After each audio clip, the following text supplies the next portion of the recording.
All right, so let's go to page 9 in our booklet. We talk about the question, where will we be after death? Now, it wasn't very long ago we talked about it. We're going to go to Luke 16 a number of times during this quarter. Because that's one of the few passages that we have pretty clear teaching on life after death. Now, the thing is, that life after death that he talks about in Luke 16 is prior to the general resurrection, the bodily resurrection of all who've ever lived. So there's some things we've got to consider with context, okay? Now, Brother Farr wrote this article, and he begins talking about the sorrow that we do not share with the world. Because even though we are sorrowful when we lose somebody, we have a hope that the rest of the world does not have. The Christian's confidence is that all will be raised. The righteous will be given spiritual bodies suitable for heaven. We find that in 1 Corinthians chapter 15 about the resurrection and the spiritual bodies we'll receive. Jesus, when he talks about it in John 5, he says the righteous will be raised to a resurrection unto life. So death is not the end, but life, a different life, but life continues. And then the evil to the resurrection of condemnation, the punishment that will await them. So this confidence that we have is based upon Christ's resurrection. That's what gives us the assurance of our own resurrection at the end of time. Christ's corpse laid in the grave until the third day, and then he arose. To provide many infallible proofs of his body being alive, he presented himself to witnesses in different forms for 40 days, and then ascended back to heaven. The disciples watched him ascend. He didn't just stop appearing to them. They saw him rise up into the clouds. Brother M. Linwood Smith has a great song. It's not in our songbook, but it's Gazing Up into Heaven. I don't know that there's another song about the ascension of Christ, but it's a good song. It's in the old Sacred Selections book that Ellis Crum edited back in the 70s, 60s. I can't remember for sure. It's one of the older books, not really in circulation much today. But, the ascension, it was something that happened, that the disciples were able to witness. They were not seeing a ghost ascend. What they saw was the same Jesus who moments before had lifted up his hands and blessed them in Luke 24. In heaven, Jesus has a glorious body. We are not able to visualize such a glorified body, but we are assured that when we see him, we will be like him. When are we going to see him? When he returns, right? Yeah. That's when we're going to see Jesus. Right. And when he returns, our bodies will be transformed to have a body like his. Okay? He will transform our body that it may be conformed to his glorious body according to the working by which he is able even to subdue all things to himself. So our ultimate hope, therefore, is heaven. At Christ's second coming, he will take us there. John chapter 14 talks about that promise. I go to prepare a place for you. If I go to prepare a place for you, I will come again to receive you again unto myself, that where I am you may be also. And when he comes, the dead will be raised with bodies fitted for heaven. Saints living at that time will be instantly changed so that all will be incorruptible and immortal. And we have that information given to us in 1 Thessalonians chapter 4, 1 Corinthians 15. Can we fully understand all of those things? No, but can we look forward to it? Can we have confidence that that's what we're going to experience? Absolutely. Because God said so, right? We know that he is trustworthy. So, in between this life and his return, what happens when a Christian dies? The Christian goes to paradise. Christian goes to paradise, the wicked goes to torments.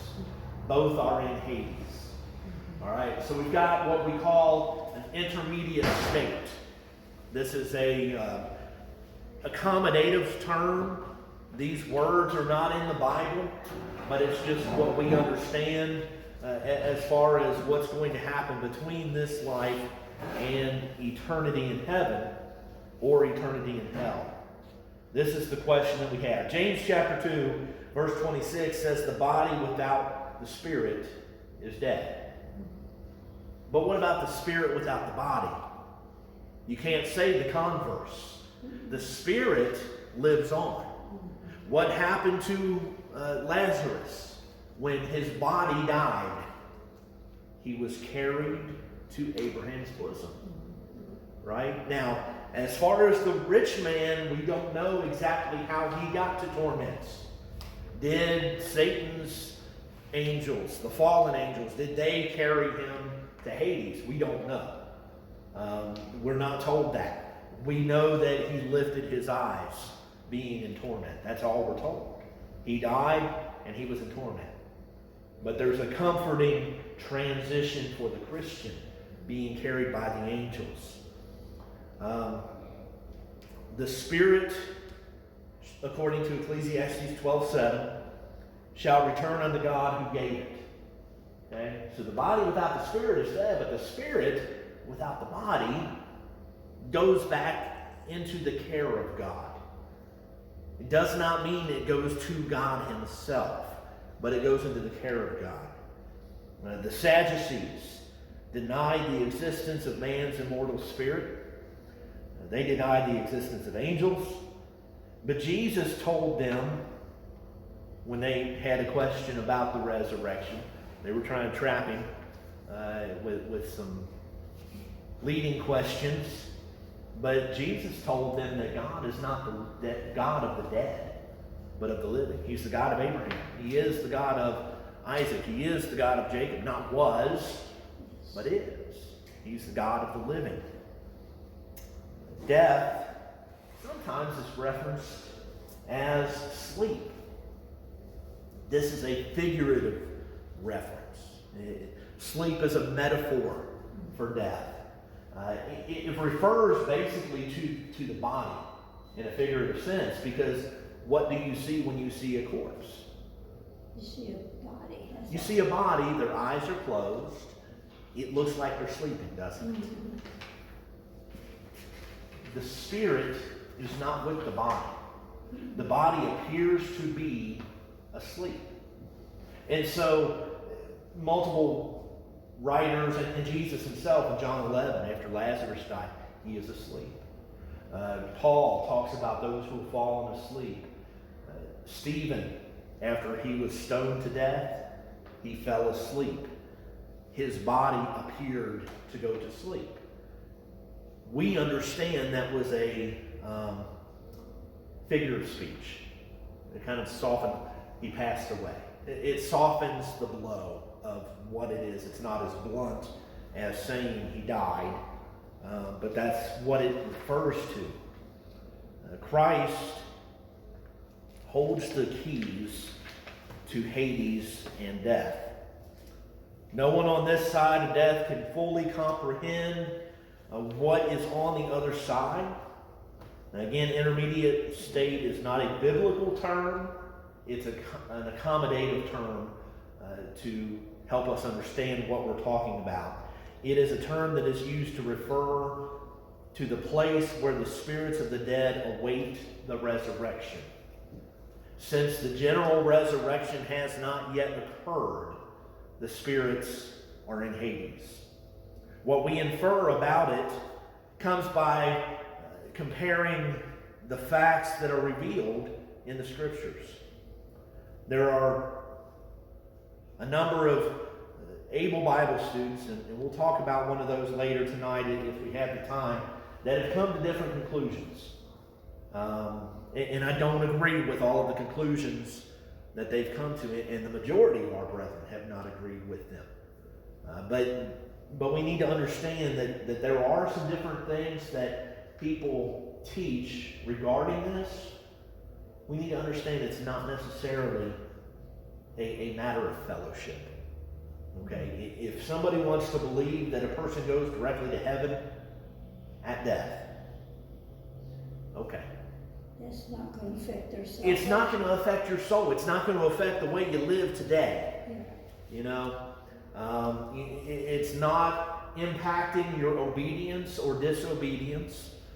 You're still going to live such a life that you want to go to heaven, whether it's directly after death or after an intermediate state. All right? So in Luke chapter 16, we have two men who died. You have the rich man and Lazarus. We have some distinctions that are made in the Scriptures. First is between where the body is and where the spirit is. The body is still on this earth. The body is in the grave. The spirit, though, is in the intermediate state. It is in Hades. Now, in Hades, there are two locations. There is a comforting state. That's where Lazarus was with Abraham. And then there is a state of torment. That's where the rich man was. And there's a great gulf fixed that if anybody wanted to go from one to the other, they couldn't. All right, so once you are in one of those states, that's where you're going to remain.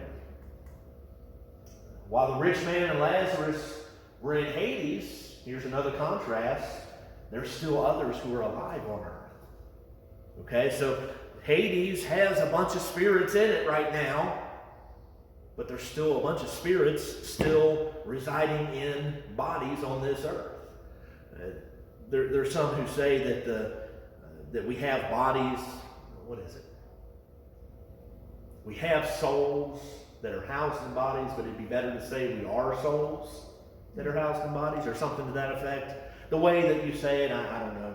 I can't remember if it was him that brought that up or somebody else, but I know Leon used to say he didn't have a soul, he was a soul. yeah, it's a matter of semantics. It's, Yeah. you know, I just remember. I kind of agree with that. We are a soul, and this is our temporary housing.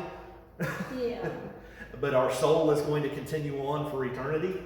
So, you know, but like I said, it's a matter of semantics, how you say certain things. All right, so you see these three contrasts between the rich man and Lazarus. We've read Luke 16 before. We will read parts of it again, but I want to move on because we've got a lot more that I want to get to before we conclude tonight. Hades is the place or the state of the dead. Not necessarily a bad place. That's something we've got to fix at the forefront of our minds. Hades is not a synonym for hell. Hades is simply the intermediate state. There are two parts of Hades: paradise and torment. Okay? Some are in comfort or paradise, others are in torment. Go to Acts chapter 2.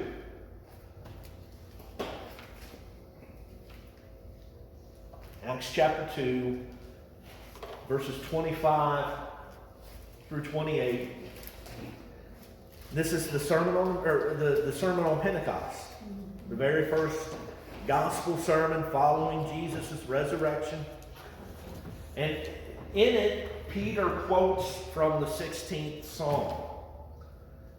For David says concerning him, capital H, talking about the Messiah. David says concerning the Messiah, I foresaw the Lord always before my face, for he is at my right hand that I may not be shaken.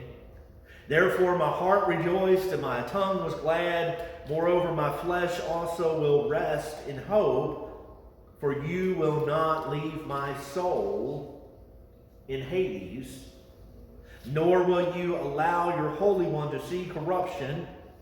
You have made known to me the ways of life. You will make me full of joy in your presence. Now, why do we bring this one up? How does the King James Version translate the word Hades? Hell. Caused a lot of confusion over the years. Jesus did not go to hell. Okay? When he died, his soul went to Hades for 3 days. Well, he told the thief on the cross today, he'll be with me in paradise. Yes. Luke chapter 23, I believe. Yeah. Luke 23, verse 40. No, you're right. Luke 23, not verse 46. It's in here somewhere. He talks to the thief about joining him in paradise. We got a quote here from J.W. McGarvey. He says, the words, thou wilt not leave my soul in Hades, it was corrected in the 1901 American Standard Version. And I believe every version since then properly translates in Hades. These words assert a return of the soul from the disembodied state. While the words, neither wilt thou give thy Holy One to see corruption, assert that the body would be reanimated by the return of the soul. Therefore, corruption would not set in. You're not going to leave me in Hades. My soul, it will return to my body in the grave. Right. Okay? And I mean, Jesus was only in there 3 days. Right. So his body wasn't corrupted in that time. That's right, exactly. So while their bodies were dead, both the selfish man and the rich man, the rich man of Luke 16 and Jesus, they were both in Hades. In that spirit world. In Hades, however, they were not in the same environment. The rich man was in torments. Jesus was with Abraham, Lazarus, David, all the other Old Testament saints who had died. He was with them. Jesus, here it is, Luke 23:43. He was with the thief on the cross. Assuredly, I say to you, today you will be with me in paradise. Both would die that day and would enter into a very different circumstance, and that is paradise. Jesus had said that Lazarus was carried to Abraham's bosom, an expression which to the ancient Jewish mind would be a wonderful place. It would be a paradise. The emphasis given to the promised resurrection of the body implies that there is something lacking without the resurrection. This is why we believe that, yes, Jesus conquered death. Yes, Jesus is in heaven. But we still believe that we wait until the judgment day to go there, because he promises that bodily resurrection. Everybody in the graves will be raised. The spirits will be returned to their bodies. Then the judgment. It wouldn't make sense to bring you back from heaven. Exactly. Take you back again. Right.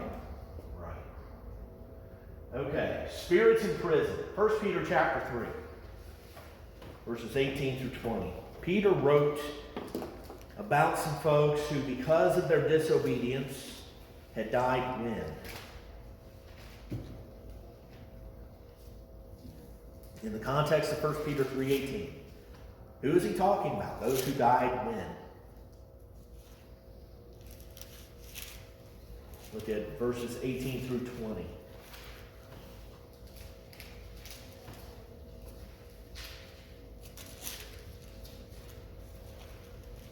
Specifically verse 20. In the days of who? The days of Noah. So Peter's talking about folks who had died in the flood thousands of years prior to Peter's lifetime. Thousands of years prior to Jesus' lifetime. Okay? When for Christ also suffered once for sins, the just for the unjust, that he might bring us to God, being put to death in the flesh, but made alive by the Spirit, by whom also he went and preached to the spirits in prison who formerly were disobedient, when once the divine long-suffering waited in the days of Noah while the ark was being prepared, in which a few, that is 8 souls, were saved through water. In 2 Peter chapter 2, verse 4, he talks about the place where the angels that sinned are being held in chains of darkness until the judgment. Unless there are compelling reasons, Brother Farr says, for concluding otherwise, a word in Greek should be understood as meaning what it would have meant in the Greek-speaking world of the New Testament times. Peter's use of Tartarus, which was translated hell in the King James Version, again, not a great translation in that spot. I love the King James Version, but there are shortcomings. Okay? He would refer to what it ordinarily meant to the Greeks, a place of punishment for disembodied spirits. That's what Tartarus was to the Greek mind.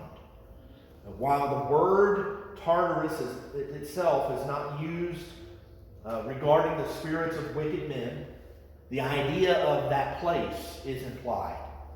We find it in Peter's statement about disobedient men, long since dead, whose spirits were in prison at the time Peter wrote. The idea of such a prison is also seen in the case of the rich man, in that he was in a place from which there could be no escape. You want to come here? Too bad. You can't. Is basically what Abraham said. You had Moses and the prophets. You should have heard them. Your brothers have Moses and the prophets. Let them hear them. Okay, now what about, though, and I'm going to skip ahead just a little bit. What about Christ preaching to the spirits in prison? When did he do that? This is a tricky one. Go ahead. I was thinking maybe through Noah preaching. That's it. Jesus did not go to torment. He did not go preach to them in torment. He was preached to them, or he preached to them through Noah, who was a preacher of righteousness. Because we got to remember, Jesus has always existed. He didn't just suddenly come on in Bethlehem. Yeah. He's always there. It can be said that what Jesus does, the Father does. Mm-hmm. What the Spirit does, Jesus does. Now, yes, they have certain roles, but they are united in their purpose. And therefore, well, the Spirit inspired what? The Word of who? God. Right? Jesus was the Word. Yeah, Jesus was the Word. Who died on the cross? Jesus. But you know what? What did Paul say in Acts chapter 20 about the church? He said that God purchased it with his own blood. Right. So we've got to be real careful that we don't get all hung up. Just because Peter says that Christ preached to the spirits in prison does not mean he preached to them while they were in prison. Okay? Mm-hmm. He preached to them through Noah, who was contemporary with them. Those spirits are still in prison. Yeah. But while they were alive, Noah preached to them. All right, then we have paradise. This is where Lazarus went. This is where the thief on the cross went with Jesus. Paul talks about paradise a few times. Let's just read these couple of paragraphs here, because I'm going to, if I want to get to the extra stuff. The scriptures also affirm the happy state of the righteous dead. This is seen in the comfort Lazarus enjoyed in Abraham's bosom. The word paradise used by Jesus regarding the realm into which he and the thief would enter obviously indicates a place of happiness.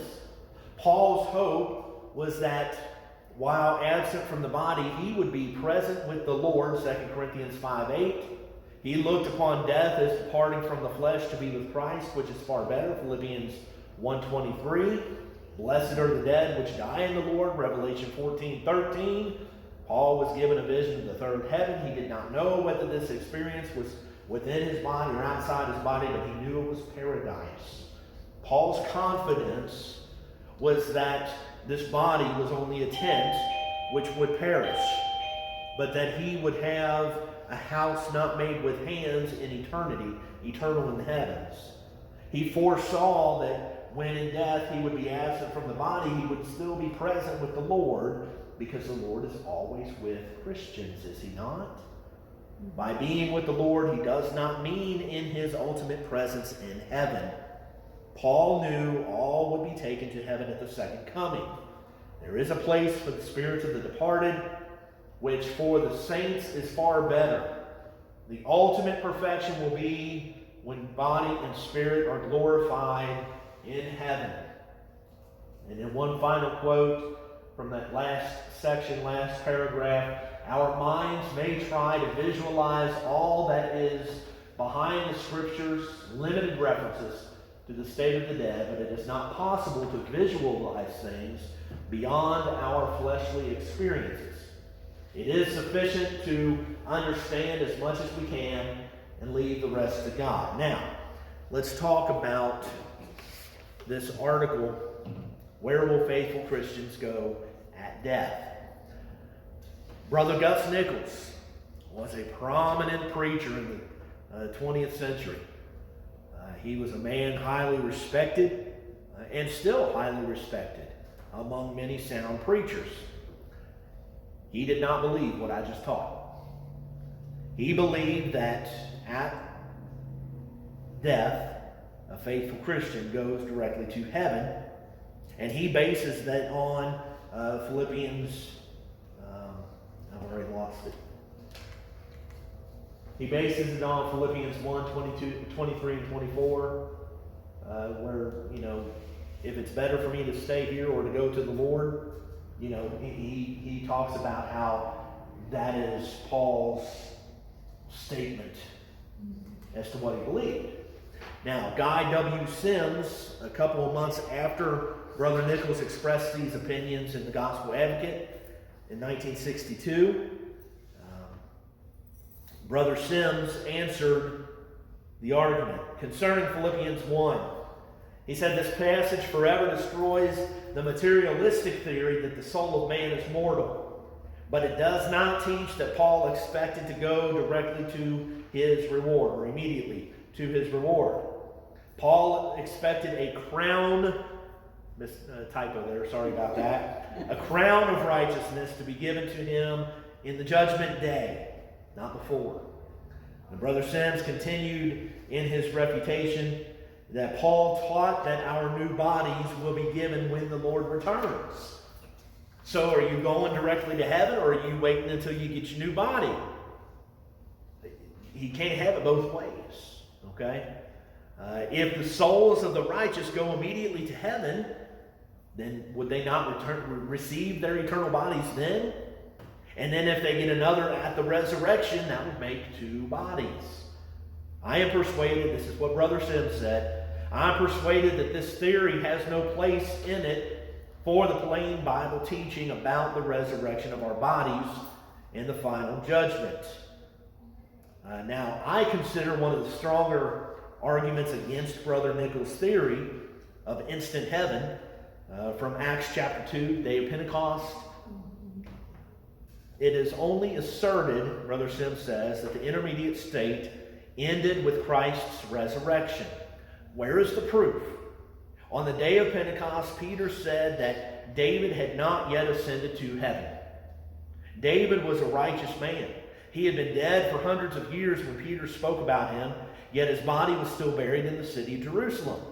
His spirit had not yet ascended into the heavens. Let the reader observe that Peter spoke these words after Christ was resurrected. According to Brother Nichols, the souls of the righteous were no longer in Hades, but had been taken to heaven. He insists that the intermediate state ended with Christ's resurrection, but Peter taught differently. I believe Acts 2:38 shatters the theory that the intermediate state has ended. Now, there's a lot more here, and I encourage you to read it and just kind of familiarize yourself with it. One thing that Brother Guyan Woods said years before this was made public about what Gus Nichols believed, Guy Woods wrote in 1953. He said the theory that paradise was moved to heaven at the resurrection of Christ is an integral part of premillennial doctrine, and it is subscribed to by all premillennialists. True, all who hold the theory are not premillennialists, but all premillennialists hold the theory. Let me remind you one last time, I said it at the beginning, this is not a matter of fellowship. Now, what it can lead to may be, but just the fact that somebody believes you go directly to heaven at death is not a matter of fellowship, because it does not affect the way that you live your life. Gus Nichols himself wrote that we may not know all about the future state of man and things beyond death, but we do know that our only hope is in Christ, and that those who die in him are safe and entitled to all the blessings of God, whether we understand all about such matters or not. So we need to have a spirit of grace when we're discussing these things. Believe what you believe the scriptures to teach. Don't make this a hill to die on when you're talking to neighbors. This is not the most important thing in the world. Make sure that when you're discussing the gospel with your neighbors, you're talking about the things that they need to know. They can come to an understanding of this later. Okay? Well, I think it's more important for them to be prepared for whatever comes. Exactly. All right, next week, will we face the judgment? I'll go ahead and answer yes. Well, yeah. So we're not meeting that? No, I'm teasing. There's a lot here to read and digest from Brother Higginbotham. So read pages 13 through 16, and we'll discuss it more in depth next week. Thank you for your attention.